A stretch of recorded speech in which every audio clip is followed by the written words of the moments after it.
Hey everyone, welcome back and happy Wednesday. All right, guys. Well, we have so much to talk about. Thank you so much for giving me the grace of going on this vacation. The best vacation ever, by the way.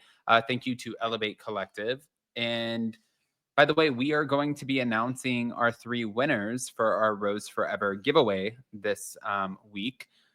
So, yeah, there's a lot. There's a lot. I think we just kind of dove right back into it. But last night we got home at 11 o'clock. I think that I'm running on like 4.5, 5 hours of sleep. And who cares, right? Just get it doesn't matter. We're still going to do 6 videos today between Up and Out on channel 1 and 2, and then all of the TikToks. We have all of the things coming, and then I will probably crash right after that. But in the meantime, smash the like button. If you guys are not subscribed, get subscribed. Don't forget to hit that notification bell, and let's go.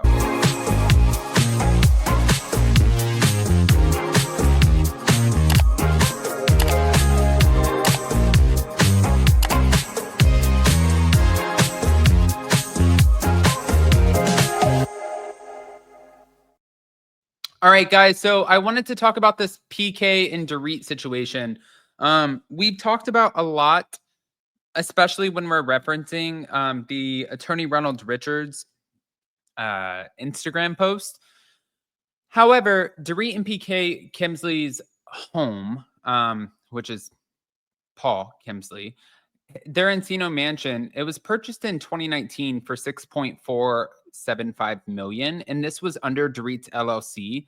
But apparently now that's at risk due to the LLC suspension by the California Franchise Tax Board for failing to pay taxes and even file returns. Now, the loan default risk, this to me, I'm like, I don't know. I feel like there has to be more to it because the fact that one, he has been rumored to be seeing other people since January. So why did you wait if you know that there is a 10-year mark, and at the 10-year mark, then you share half of everything? Why wait to file divorce if you're already seeing somebody? If in fact that's true, right? Unless you get to split the debt, which is something that I thought of. But again, I don't know.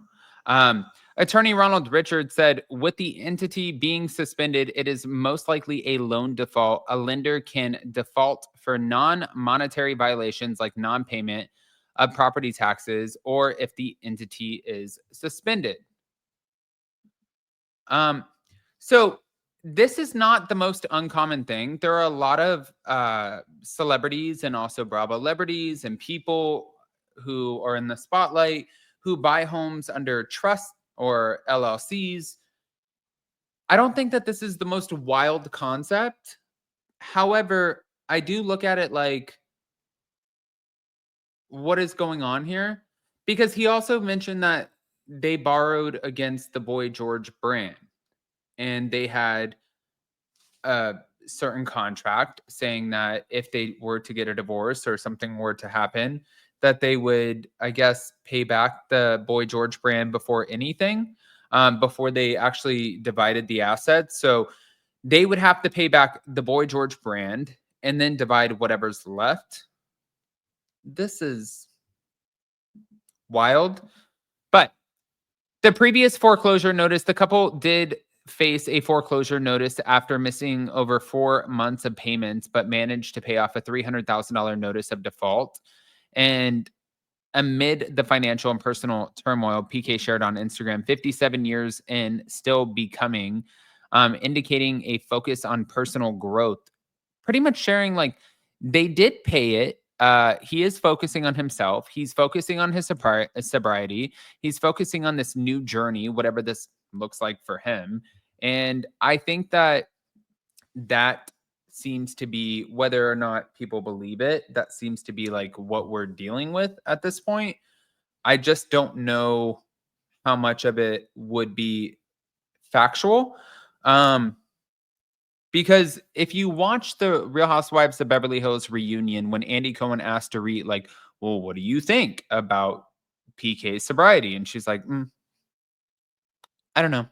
And it's like, so you don't think that he's sober? And she's like, no, I didn't say that.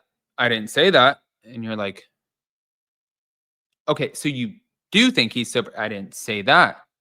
So you don't think he's sober, but you don't want to say that you don't think he's sober because you got so much shit for saying that he was a bad dad, he was a monster, and that he had an alcohol issue. Is that what it is? I think that's the part where we're very, very confused.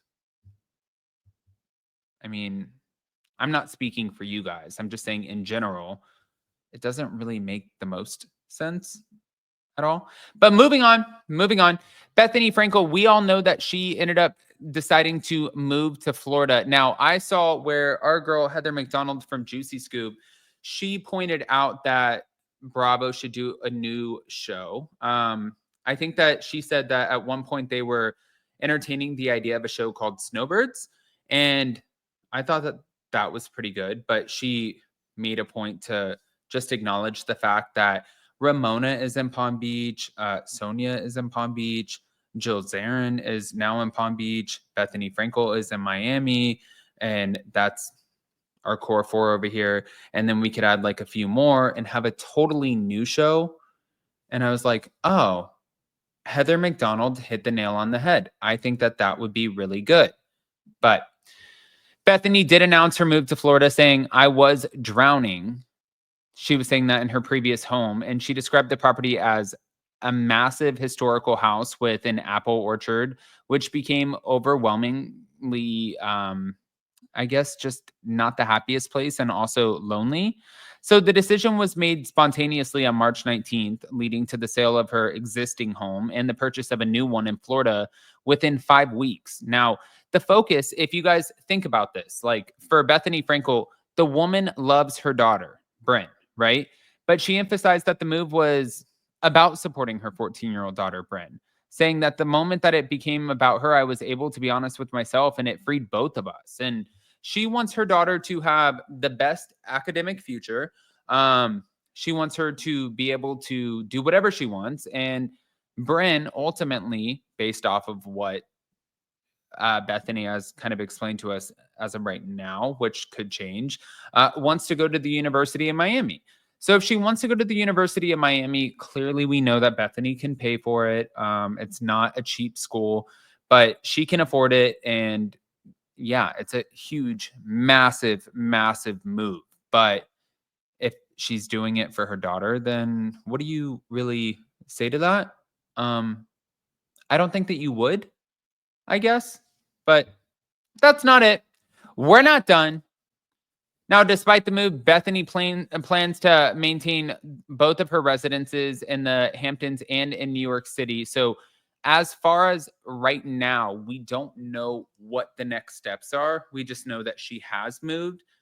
And a lot of people are speculating that she is working on a show with Bravo or Netflix. I would be willing to bet that it would not be Bravo, only because she is the one who is leading the charge on the reality reckoning of it all.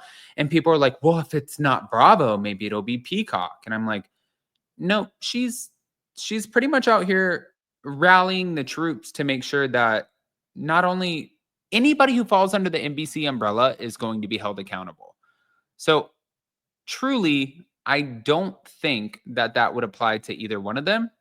But what do I know? I'm just here. I'm just a guy.